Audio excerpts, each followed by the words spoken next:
Hey, good afternoon, everyone. My name is Ben Hempson. I know with the Northwest Gas Association, I see we still have people joining us here, but I'm going to run through a couple of logistical items before I turn it over to Sarah Landry for our July webinar.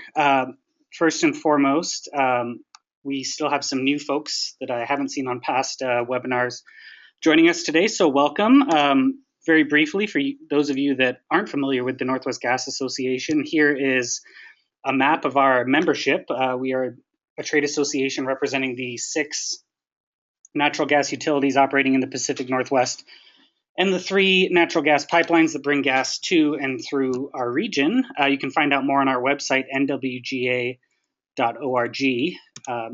In that same vein, we have a new white paper that we released this week on natural gas infrastructure. You can find that on our website. It's prominently featured in that rotating graphic at the top on nwga.org.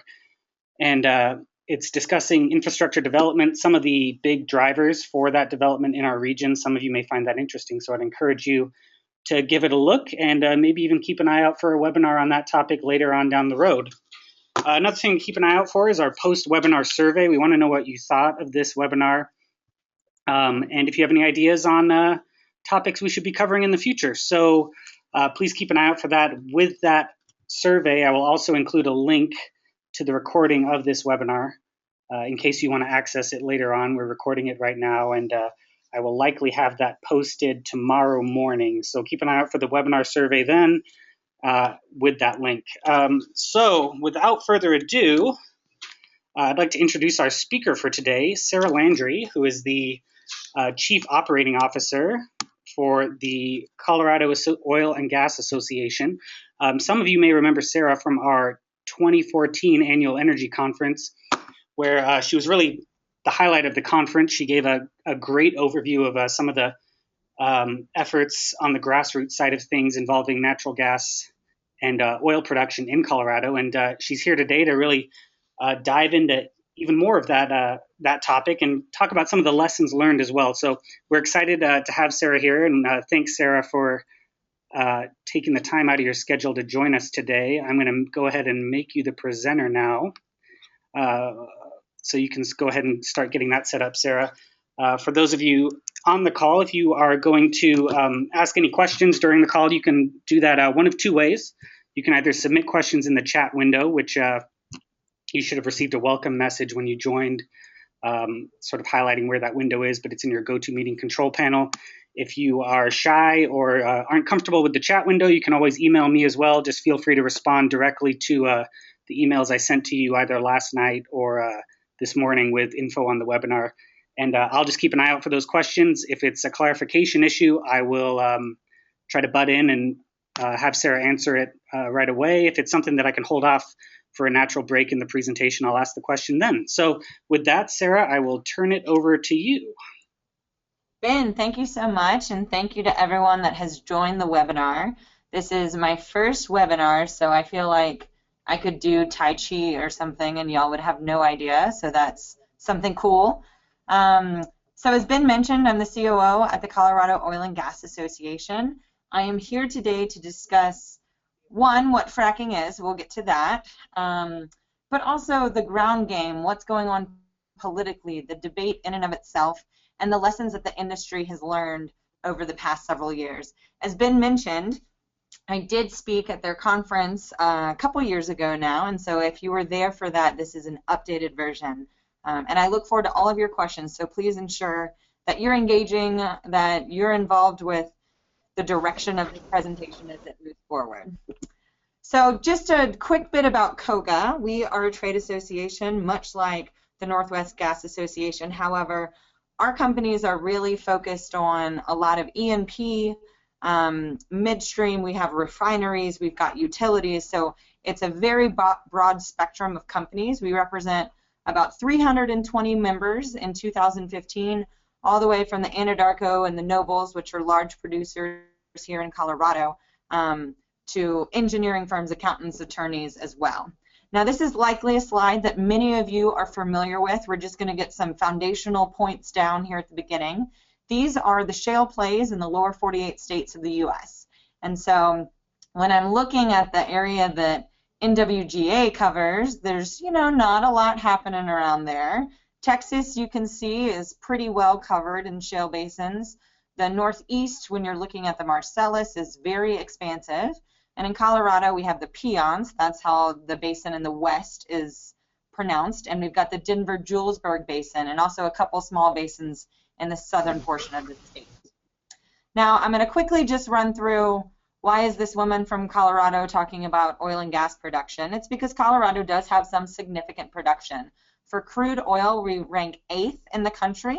You can see, as we often hear, everything is bigger in Texas. They have substantial production, and you can see, thanks to technological advancements over the last few years, they've had an incredible increase in production in Texas. Now, when we look at natural gas, you can see significant increase in Pennsylvania, that's in the Marcellus, as we were discussing, and Colorado is ranking 6th, with, again, Texas showing everyone else how it's done, unfortunately. Now, this is an interesting graph because this is U.S. net generation of electricity by resource from 1950 all the way to 2000. The GoToMeeting's blocking it, but I think it's 2013. It might even be 2014. But you can see how the shift in what are essentially our energy portfolio for electricity, how it's been evolving over the last couple decades. So you can see that nuclear has taken a larger portion of it. Renewables are starting to creep in at the top right. But you can also see that natural gas, popular, not so popular, very popular again. You can see that coal is starting to go down. So I find this to be a pretty helpful graph to look at when trying to figure out what's changing and why. Now, my clicker stopped working, just a moment. So when we talk about what's going on in the industry today, obviously one of the most impactful things is the current pricing environment. So this is a graph of crude oil prices from 1983 until today, and it's highlighting some of the reasons for spikes or drops to date. Now, we all know that the Friday after Thanksgiving last year, which incidentally was following a meeting with OPEC, oil prices plummeted and really have not recovered since. In fact, they are below $50 a barrel today. How has that affected oil and gas companies? This is just an example of how impactful this pricing has been. The 9 major oil and gas companies in Colorado have decreased their capital expenditure for 2015 by $2 billion, which is 30% of that expenditure. So these are really the companies that are responsible for the most production in Colorado. And what that's also affected are rig counts. So that's the equipment that's actually drilling and completing wells. So you can see on the left, in June of 2014, there's a pretty substantial amount of rigs in the Rocky Mountain region. And, up in the Bakken, there's certainly more rigs than any of these other basins that you can see here. But when you look at the right, in 2015, there's a significant decrease in the amount of rigs that we're seeing in the Rockies. So we've gone from 335 rigs in June 2014 to 187 rigs in April 2015. So significant reduction due to the price of oil. In Colorado, in terms of break even, so what bases can you be drilling in and still be profitable? The Wattenberg, which is located in Colorado, is still profitable. You can likely recognize some of these other key basins around the country and see their break-even prices. And so as we've seen exploration and production shifting around basins, much of that is largely due to these break-even prices that you see on this graph. Now, what has this downturn caused us to do in a positive note? With challenges and complexities, we've seen operating costs be reduced. This is a slide from PDC Energy, which is one of the larger energy companies here in Colorado. And what they've seen is just from 2012 to 2014, there's been a 20% decrease in their operating costs. So as they make their operations just generally more efficient and leaner, also as technology improves, costs will go down.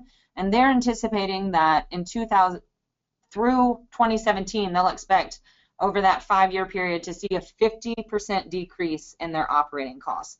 So though the pricing environment is a challenge in and of itself, it is spurring along a lot of innovation in terms of technology and reducing operating costs, which is a benefit. Where are we going to see oil prices go? Now, I think that this slide is really interesting because nobody has any idea. You hear Saudi princes say $100 will never happen again. Then you hear an OPEC Secretary General say $200. Good old optimistic T. Boone Pickens says $90.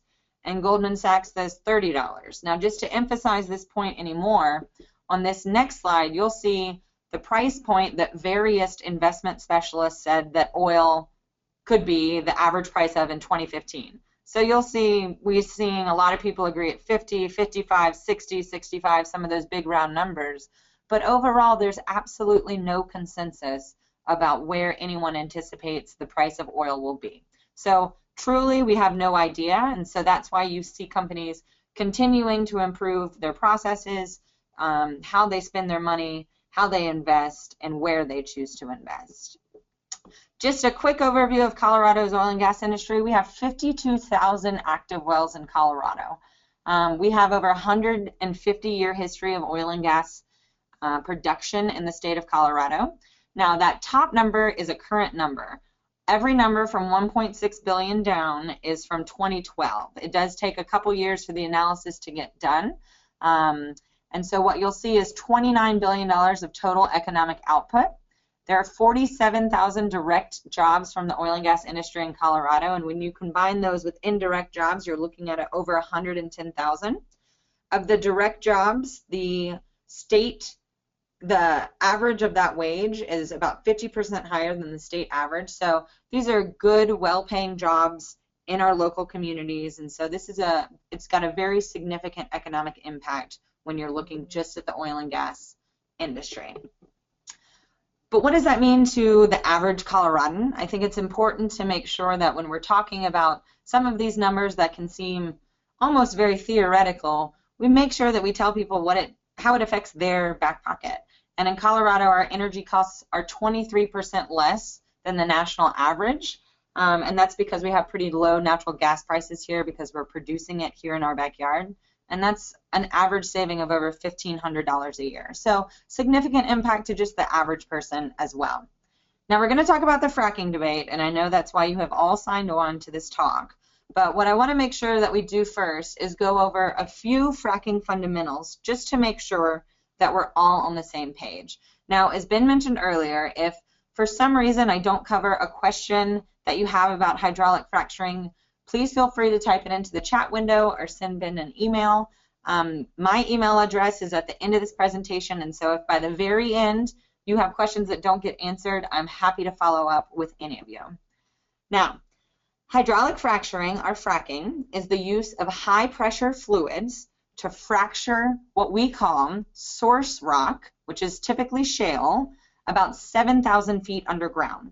So we're taking highly pressurized water, sand, and chemicals, pumping it very deep underground to fracture a rock to allow oil and gas to come out of that rock and return to surface through a wellbore. Now, when we hydraulically fracture a well, all we're increasing is the rate of return in terms of the amount of production that's coming out of the ground. We're not increasing reserves, and at this point today, 95% of oil and gas wells across the country are hydraulically fractured because it makes the well much more economic. You can get so much more resource out of it. Of the 5% that aren't fractured, there are still, of course, some conventional oil and gas wells, but also many of those are wells that we drill, and then when we review the core samples, we realize that those won't be economic wells even if we do fracture them. Now, why do we need to fracture wells? This is a microscopic image of shale rock. This is actually from the Marcellus. This isn't Colorado shale.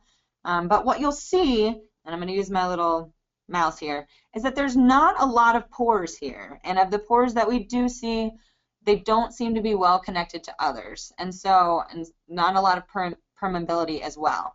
And this is the width of a human hair. So I'm showing you this because when you think about drilling a water well and how water just pools at the bottom of that well, it's because generally you're drilling into an aquifer that's sandy, and so the water can very freely float or flow in and out of it. With shale, the oil and gas molecules are very tightly packed into this dense substance. And so what we have to do is fracture that rock to create more surface area to allow the oil and gas to come out of the shale. Typically, we used to drill what were just vertical wells. And so if you think of the ground like a chocolate cake, and there's layers of cake, and every now and then you get the part that everyone really likes, which are the layers of icing. Think about the layers of that icing as where the oil and gas resource is. So if you were to stick a straw through that cake, the surface area around that straw that's going through that icing layer, so where that oil and gas is, typically in the past had about 160 square feet of contact. So if it's like an aquifer, if we were drilling in a conventional formation, the oil would come up that wellbore pretty easily. Now what we're able to do with really amazing technology is drill down to that formation, or if we're going back to our cake metaphor, where the icing is, turn the drill bit 90 degrees, and now follow that formation.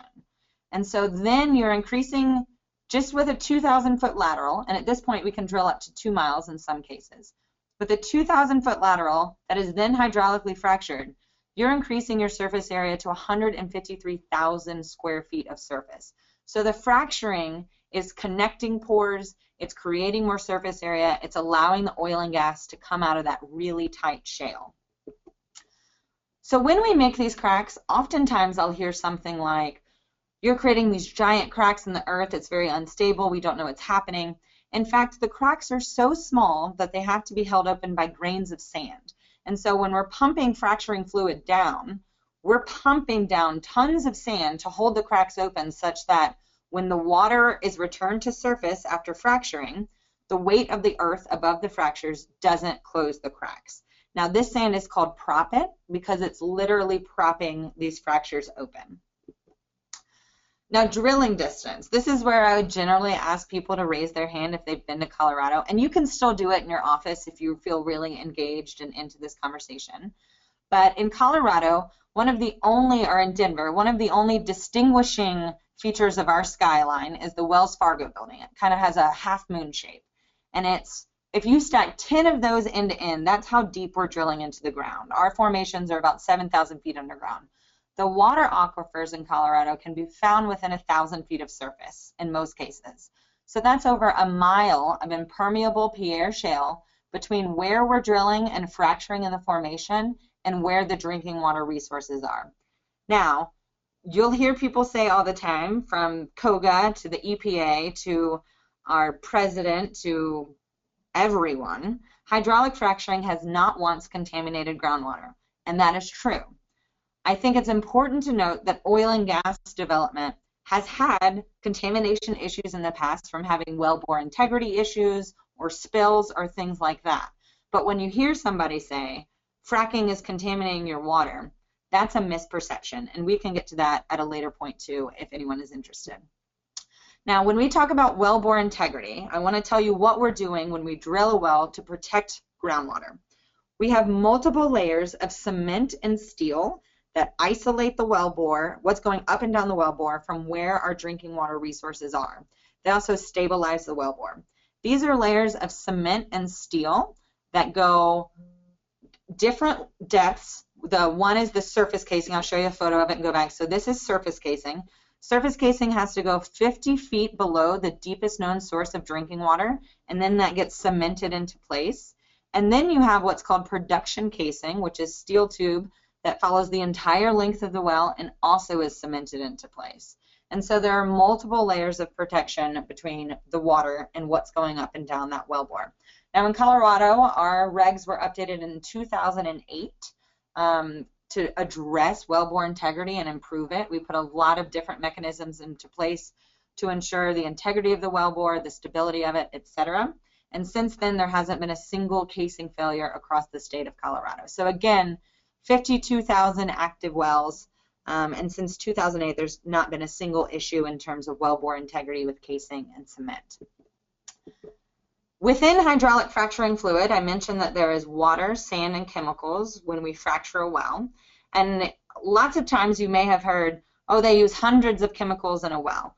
Well, in fact, the average is around 8 chemicals per well. However, each well requires a different combination of fluids to most effectively fracture a well, depending on the subsurface geology where you're drilling that well. So it's kind of like going to a grocery store. There's hundreds of ingredients that you can choose from. However, you're really going to cook one specific meal, so you're going to get around 8 ingredients. Same concept here. Now, 99.5% of the fluid used to fracture a well is water and sand, and the remaining bit of the fluid are chemical additives. And so this is kind of a chart of some of the most commonly used additives and what they're used for. So gelling agents, so that's a guar gum. It can be found in ice cream, biscuits, things like that. Friction reducers, you can see those in water, soil treatments. Breakers, so once you gel that fluid up, you got to break it back down to get the water to return to surface. You can find that in bleaching your hair. Now, I am Lebanese and Cajun, and I have blonde hair, so Lord knows that is not how I was made. I'm not going to tell you to drink the things that I bleach my hair with. What's important is that these are typically chemicals that you're encountering in your day-to-day life. Many of them can be found under your kitchen sink. And so like you ensure that you're transporting those chemicals well. If you spill them, you're cleaning them up well. You're keeping them out of hands of people that don't know how to handle them. We're doing the same thing on this industry on a large scale. We're very diligent in how we transport these fluids. There's a lot of regulations around these. And if you're really interested in this, I'd encourage you to go to a website called frackfocus.org. Now you'll see there's no K in this frack, and it's integrated with Google Maps. It's run by the Groundwater Protection Council. And what you'll find, so this is Colorado. These kind of colorful dots are where our production is. And what you'll find is that in any location across the U.S. That has these regulations in place, like Colorado, Wyoming was the first state to do chemical disclosure for hydraulic fracturing, and dozens of states have followed since.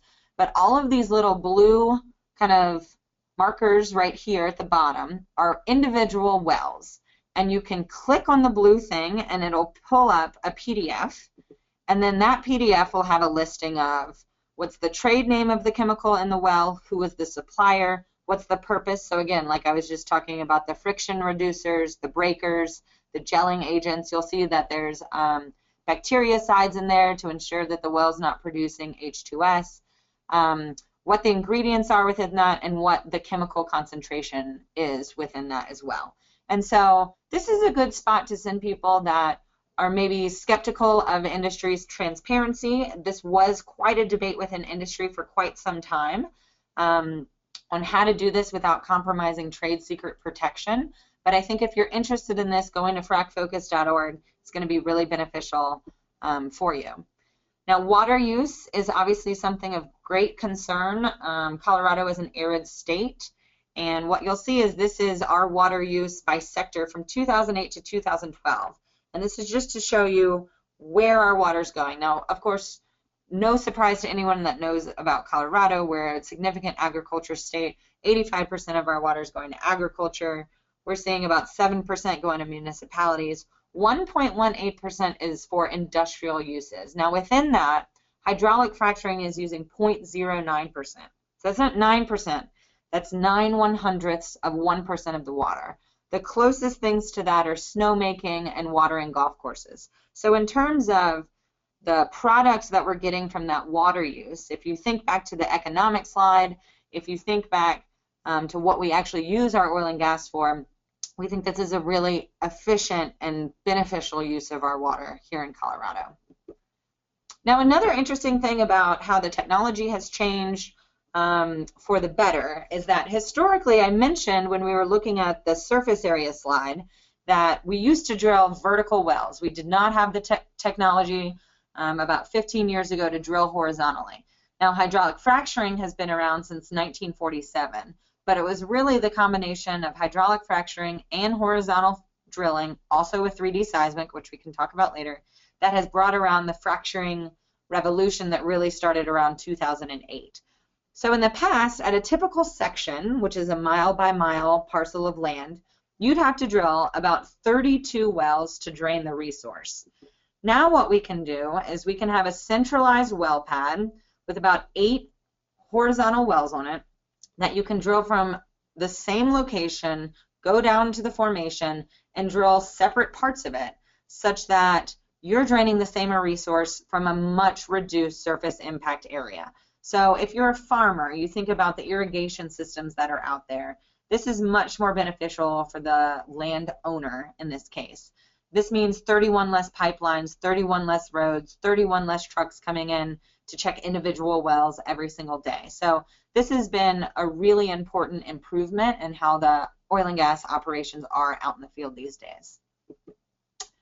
Just a quick graph that I think everyone is pretty familiar with now. Is natural gas clean? Among the fossil fuels, natural gas certainly burns the cleanest. So we combust it to cook food in our homes and to create electricity.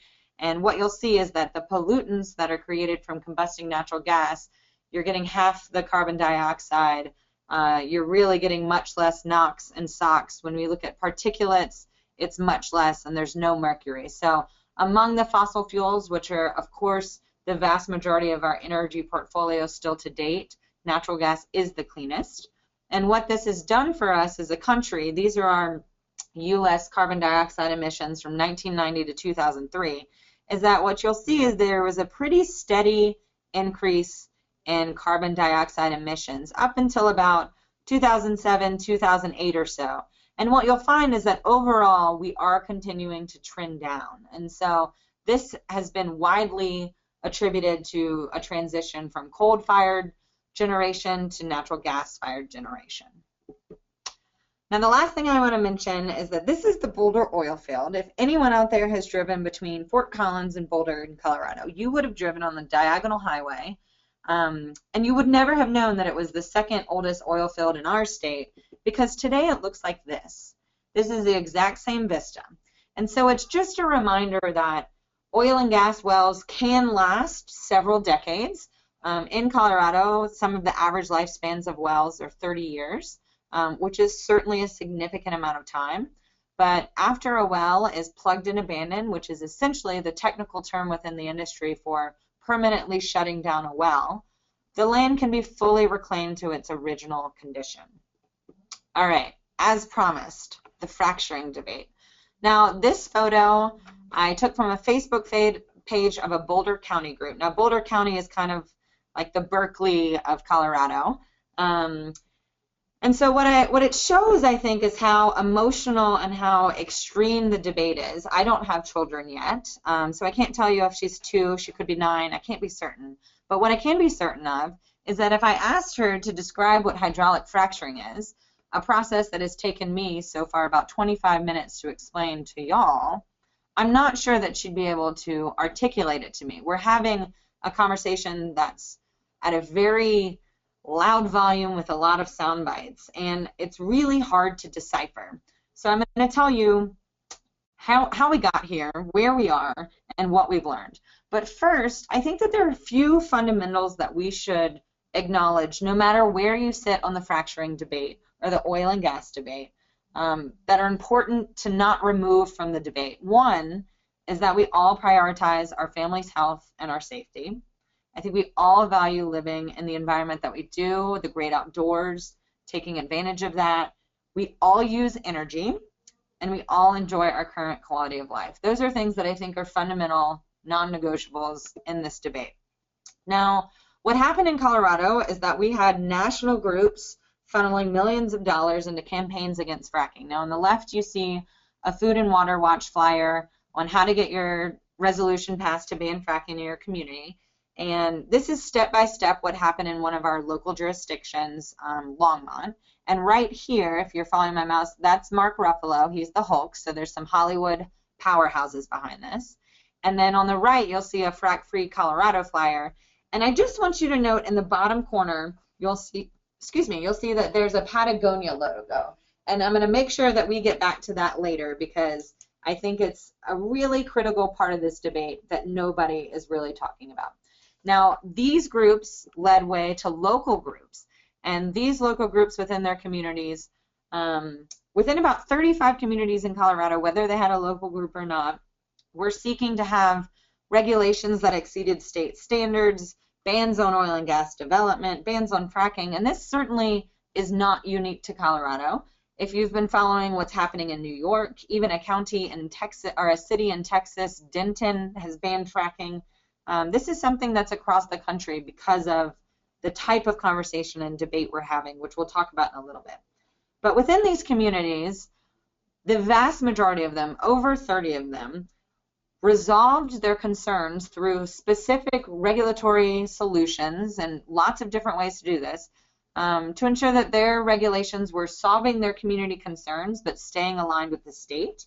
A patchwork of regulations across the state would be very difficult for oil and gas operators to comply with.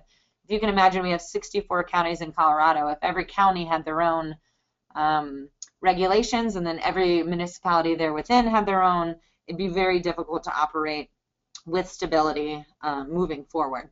Now, from those, though, I mentioned Longmont earlier. In 2012, Longmont passed an indefinite ban on fracking and production by vote of the citizens. And then right below it, you'll see Boulder, Lafayette, Broomfield, and Fort Collins, a year later, passed similar bans for specific periods of time. Now, Boulder, as I mentioned, the Berkeley of Colorado, their city council voted that in. That wasn't a vote of the citizens. But their last well was plugged and abandoned in 1992. So that was more of a, we just want to have our voices be joined to this campaign rather than a real stance against something that actually existed in their county. Now, while this is all happening, there was the specter of about 11 statewide ballot initiatives as well to adjust our state constitution as it relates to oil and gas. So I'll talk about that too. In 2014, there was a vote in Loveland in June, which is that all of these communities are along our Front Range in Colorado. And that was for a very similar ban that other communities had passed. But the industry had an additional year to sit down with citizens at coffees, have open houses, talk about oil and gas development and what it meant to Colorado. And the citizens of Loveland decided to vote that ban down. So this taught us that if you have authentic engagement with communities and they learn about oil and gas in a way that they can understand and that they can relate to their lives, then the ban's not going to pass. They're going to see the importance of this to their state and their community. Now, I was talking about the 11 statewide ballot initiatives. These were being led by and funded by one of our congressmen here in Colorado, Congressman Jared Polis. And at the end of the day, our Governor John Hickenlooper pulled together a task force of industry representatives, environmental representatives, and local government representatives to continue the conversation and to create recommendations on how to ensure there's more local control within oil and gas development. And all of the ballot initiatives did not appear on the ballot last year. Now, I'm going to talk a little bit about how we got here in the fracturing debate. And the problem is that we've got a clear problem with how we initially framed this debate. And how you frame a conversation matters because it informs the questions that we ask, the assumptions that we take for granted, and ultimately the policy decisions that we make. And don't get me wrong, as I mentioned, this is an extremely emotional issue, the fracking debate, and it's characterized by fear and a desire for more information. When I first started this role, when I first started at COGA, I was a community outreach coordinator. And during that time, I got my car keyed. There was a note left on my car after a 30-minute drive that said, "I'm watching you." I got a death threat on Twitter. I think I mentioned I'm from Louisiana. And it said that I should be sent back to the swamp in a body bag. When I go to Boulder, there's a group of individuals that refers to me as a fracking gas hole. And I tell you, it's like really funny the first time you hear it. The 82nd time you hear it, it doesn't have that same clever ring to it. And additionally, there was an activist, and I think this is the worst, there was an activist who posted the home addresses of every COGA staff member and told individuals to come after them for their crimes against humanity.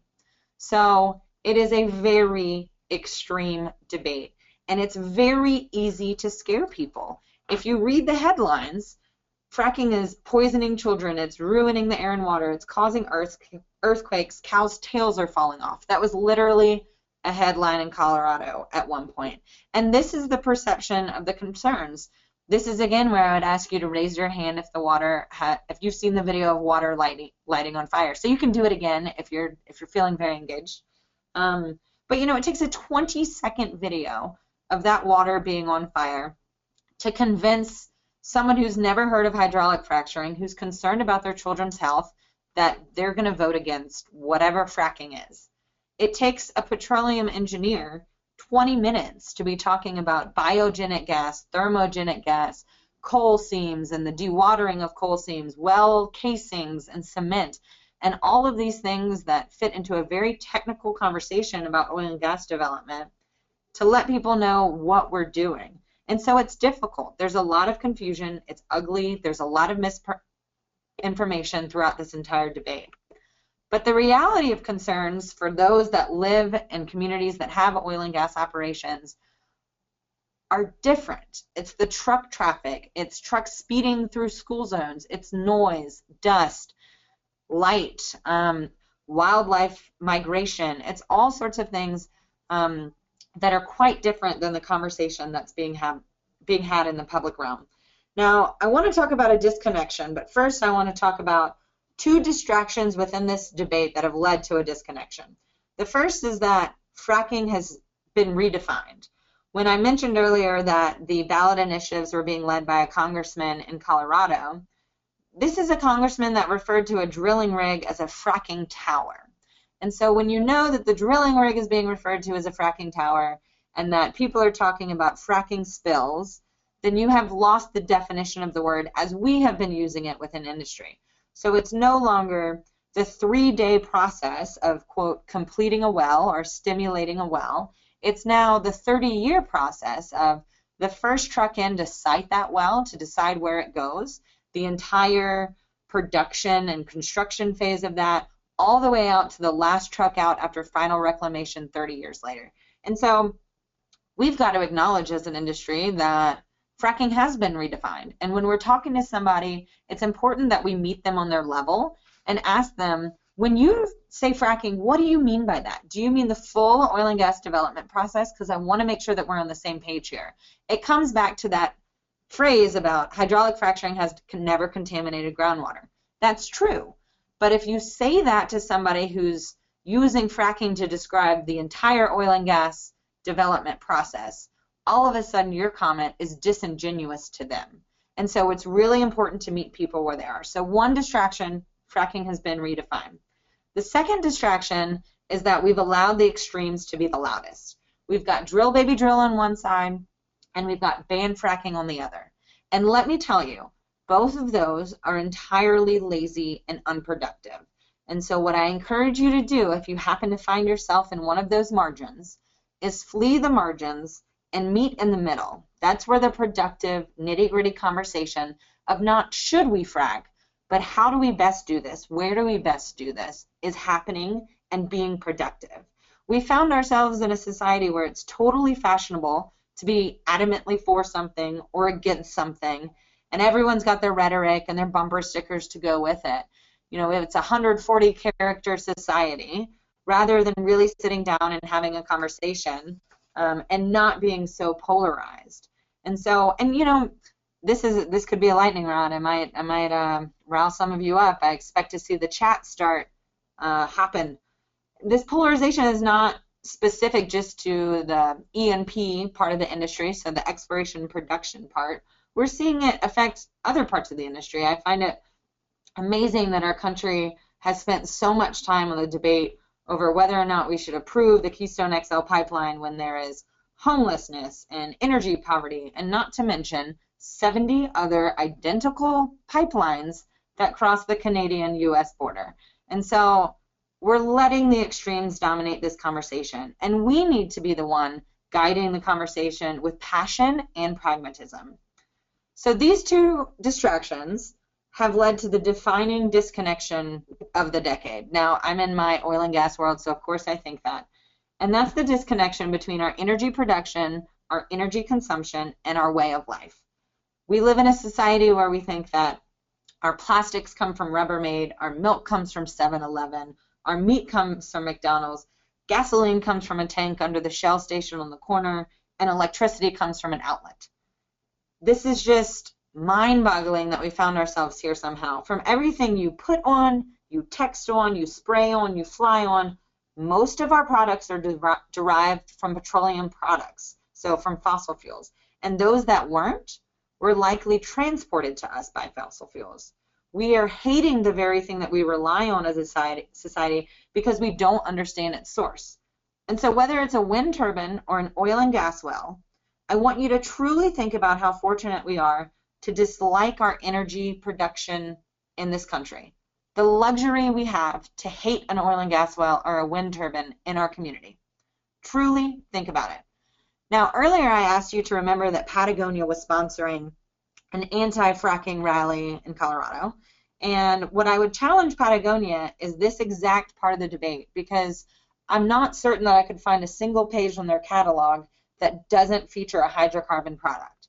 From the fleeces to the Gore-Tex to the rubber shoes to the water bottles to everything that they have, almost the synthetic fibers and the ropes, lots of it is made from hydrocarbons, yet they're very actively advocating against the production of hydrocarbons. So it brings us to this concept of energy justice. None of those local bans that I showed you earlier had a clause that said, okay, we're going to ban oil and gas development for 5 years. Also, here's our 5-year plan to reduce our dependence on hydrocarbons. And so what they're really saying is, just not here, not in my backyard. And so the response needs to be, if not here, then where?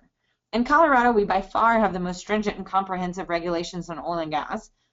And so if we truly have a, quote, frack-free Colorado, then are we really just, and we're not working to reduce our dependence on hydrocarbons or move to alternate fuel sources that are realistic and ready today, then what are we saying? Are we saying somewhere with less regulations? Are we saying somewhere that's going to get the economic benefit that Colorado currently gets, send the jobs elsewhere? Are we going to have to burn some of that energy to then transport it to us? Is it moral? Is it ethical? Is it environmentally sound to say not here? I think that should truly be part of the conversation. Why is it that we want our food localized, but not our energy? Now, I love this picture, because if you're an alien flying by, it's like, whew, someone is home. You can see the roads, you can see the you can see the impact of the transportation structure, you can see where the big cities are. You can also see the dark places. And fossil fuels are providing 80 to 85% of our energy. They've been doing that since the industrial era, essentially. But we're a world of 7 billion that is very quickly moving to 10 billion. And it's anticipated that 90% of this growth is going to be in the third world. The middle class will be coming out of poverty, and that is going to transform the need for energy around the world in a hugely impactful way. Today, 1.4 billion people have no access to energy. And this is truly extraordinary when you think about our quality of life compared to others. That means everything that you do must be by the power of your own body. You are walking places, you are limited to daylight hours, you are cooking over coal or dung. According to the World Health Organization, 4 million people die every year from cooking over coal or dung indoors. Truly think about that. Now, when you look at this picture compared to what I just told you, I want you to really think about how amazing it is what we've been able to do with energy in this country. You see there's a Ferris wheel. We literally light up and move a giant wheel for our own entertainment. And so when there are 1.4 million people without energy, it's amazing to look at this photo and what we enjoy so much in this country. Energy is transformative. And I think if you work in this industry, you should be really proud of the fact that you do.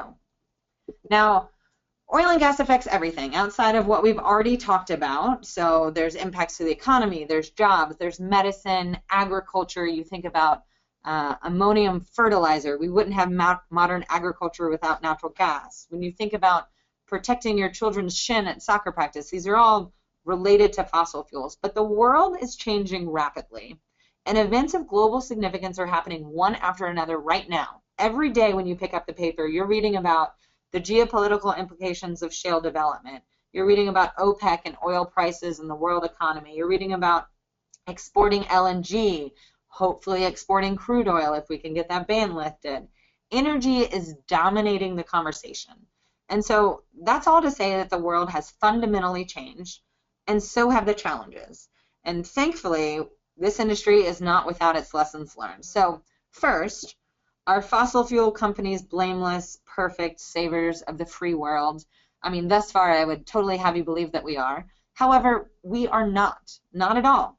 We must continue to acknowledge the real concerns and proactively address them with technology, with appropriate regulations, and with ingenuity. This is going back to the noise, the dust, the light, the traffic, the impact on communities that have this just within their visual vista. You know, this means something to people that live by this development. But there are pragmatic solutions to these solvable problems.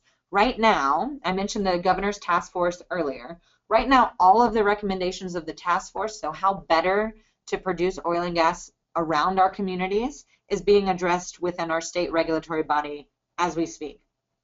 But there's truly a false choice between being an environmentalist and supporting oil and gas. I'm not sure when it happened, but it seems as if activists have a monopoly on the word environmentalist. In fact, we have a sticker at COGA that says, I'm an environmentalist and I support oil and gas. Let me tell you, if you want a really fun Sunday afternoon, pop that sticker on and walk down through downtown Boulder. Like, you're going to have some interesting conversations. Now, second lesson learned. Education and engagement is mandatory. Now, all of you are probably saying, I think she messed up her slideshow. I don't know what that photo is of. But as the old adage says, you're either at the table or you're on the menu. And for a while, we learned this the hard way. We need to be the ones showing up, inviting other stakeholders to be a part of this conversation, and actively engaging with the public and our communities to let them know what we're doing, how we're doing it, and what we're doing to improve our processes consistently. When we talk about the disconnection between energy production and energy consumption, we need to be making that connection for the public. We have got to insist that the boring, old, distracting debate on fracking, the one that is riddled with misinformation, is over. The debate is over, but the dialogue should continue indefinitely. And like I said with Loveland, the momentum is shifting. It's shifting to something that's pro-innovation, pro-energy, pro-science, pro-rationality, pro-collaboration. This all just sounds awesome, and it is. People want facts, and we need to be there with the facts readily available for them. Now, third is that oil and gas has industrial phases, and it requires responsible regulations. As I mentioned, Colorado has over 150-year history of development. And so through that, we know that oil and gas production can be done in harmony with our communities. Since 2008, we've basically been in a continual state of rulemaking here in Colorado, and that's resulted in the most stringent rules in the country. So, you know, in the last 5 years, we've had 5 precedent-setting rulemakings, and so hydraulic fracturing disclosure was precedent-setting at the time, drinking water protection, setbacks, spill reporting, air emissions. We're the first state to be regulating greenhouse gas emissions as it relates to oil and gas production through our most recent methane rule. And then that last bullet there is the rulemaking we just wrapped up, which was increasing fines on oil and gas that the industry fully supported. Now, the last lesson is that we've got to talk about trade-offs. And, you know, one more thing on regulations before we move on from that. Taking a stance of no more regs, we're done, is going to stop all productive conversations. And I think that took the industry a little while to figure out. You can't just oppose regulations to oppose them. But on the other side of that token, you've got to demand that the problem is defined. Because for some communities and for some stakeholders, the regulatory proposals that they're putting forward are not about control or good science. It's about chaos. For example, there's a county within Colorado that I've already mentioned before who spent 1.5 years on regulations. They worked with the state. They brought the industry in. They thought that the industry might sue on the regulations. The industry said, no, we're fine. Let's move forward. These are going to address your concerns. And then they extended their moratorium to be in total 5 years so they could, quote, implement the regulations. So this really had nothing to do about improving their regulations, bettering the process, satisfying their unique community concerns. This was about banning oil and gas development. So it's really important that we're clear from the beginning that the problem be defined, and if there's not a problem, let's go ahead and acknowledge that. Now, the fourth lesson that we learned is that we've got to acknowledge the trade-offs. This is an aerial view of a hydraulic fracturing process. And so I mentioned that this can be just a few days, but if you're the person living, 1,000 feet from this, this is going to be loud. And I think everyone within the industry is willing to discuss this. But like many other aspects of our modern society, there are trade-offs. So just take roads, for example. Roads are considered ugly. They have emissions. They have noise. They have light. They can intrude on private land. They have an intense construction phase. But the trade-off is how we transport our commerce and how we see our families at Thanksgiving. And all of us have signed up for that trade-off. And really, it's the same thing with fossil fuels. The trade-off of the construction phase, the noise, the light, the dust, is that we have all of these products. We can heat our home. We can get around the country. It's really quite phenomenal when you think about how much petroleum is really woven throughout everything that we rely on day in and day out. Now, the last lesson that we've learned is that you must engage. And so if you're a Star Trek fan, then you're going to get that. But, when I first moved to Colorado and people asked me what I did, I'd kind of shy away and I'd say, oh, I work in the energy industry. And now when people ask me what I do, I pretty much yell, I'm a fracker across a barbecue. And half the crowd is like, what did that woman just say? And then the other half wants to have a conversation. And so it's important that those that are in the industry, around the industry, so you here on this webinar, are talking about it, because polling shows the general public believes someone that works in the oil and gas industry more than anyone else. They know that they're around it day in and day out. And so de-escalating this debate, moving towards positive, pragmatic solutions, requires everyone's participation. You must engage. And so with that, Ben, I'm so sorry. I ran 7 minutes over, but in our remaining 8 minutes, I'm happy to take any questions. No worries, Sarah. That was great. Very wide-ranging conversation there. So any questions from folks out there? Oh, here's one. Sarah, are you looking at your chat box as well? Yeah, let me make it bigger because a long question. I can read it out to you as well. Given the stringency of its regulations, how much more difficult is it for the oil and gas industry to operate in Colorado? Do the regulations represent a mere straw on a camel's back, or do they represent a real discouragement to further investment?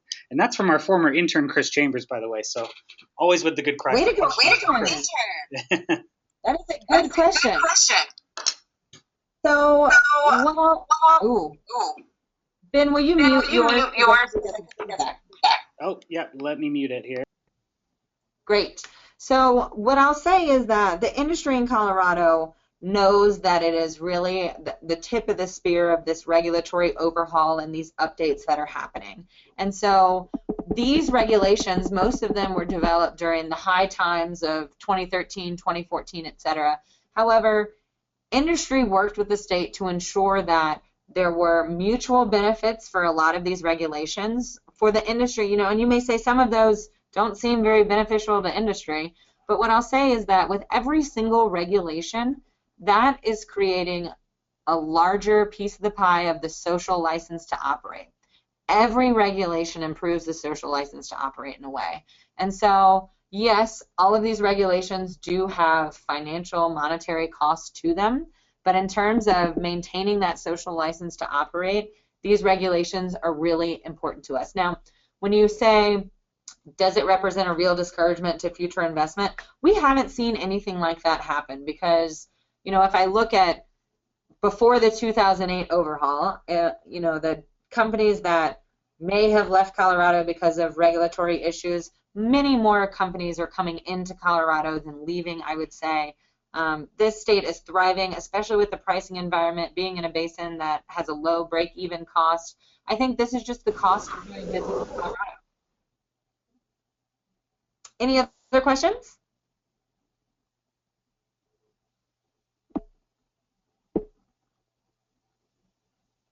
Ben, I'll turn it over to you. All right. Oh, here we go, Sarah. One more question here. Has the push for local control subsided in Colorado with the governor's task force and the ongoing implementation of recommendations? So what we've seen. Ben, I'll let you mute yourself. Okay. So what we've seen is that, 2 years ago was really the peak of local government saying, we don't feel like we have enough involvement. We don't feel like what's going on. There was the fear of the oil and gas industry could just come under the cover of night and drill. And while that was never the case, the industry historically hadn't done a good job explaining our process, the timing of permitting, the timing of drilling a well, the timing of completing a well, and the regulations that were in place to mitigate any risks, nuisances, etc. Now, with the education that's been done over the past 3 years or so, not only have we seen people's concerns start to go down because and therefore desire for the push for local control start to be reduced, but also additional regulations have been put in place, and the governor's task force built a lot of goodwill across the state. Right now, we do not have a single local community that is fighting for a ban on oil and gas development. What we see instead are communities that are updating their local regs to be more aligned with state regs, that are updating private contracts referred to as memorandums of understanding. That's between an operator and a local community, a private agreement of what they will do in their community to operate there. We're seeing people update those. So what we found is that people have figured out how the system works and how they can be engaged. I think previously a lot of it was just unknown. So we're not seeing that significant push forward. I think that most people have realized some of the facts around the conversation. People are more willing to engage in the conversation, and so we're not seeing as significant of a push. Now, you may email me in 6 months and say, whoa, I read a headline to the contrary. This is, the political dynamic here is consistently shifting, and the industry is more nimble, flexible, and responsive and proactive than it's ever been. And so I think for every question you're hearing in local communities from elected officials, they're getting an answer, they know who to reach out to, and they know how to be involved. Great, thanks, Sarah. I think that's a good place to leave it. So I will get this recording up on our website very soon. Keep an eye out for that survey. And thanks again, Sarah, for joining us. Got some virtual applause for you since, of course, can't have any real applause, but really appreciate you taking the time out of your day to give this presentation. Thanks a lot. Thank you, Ben. All right, thanks everyone for joining us as well.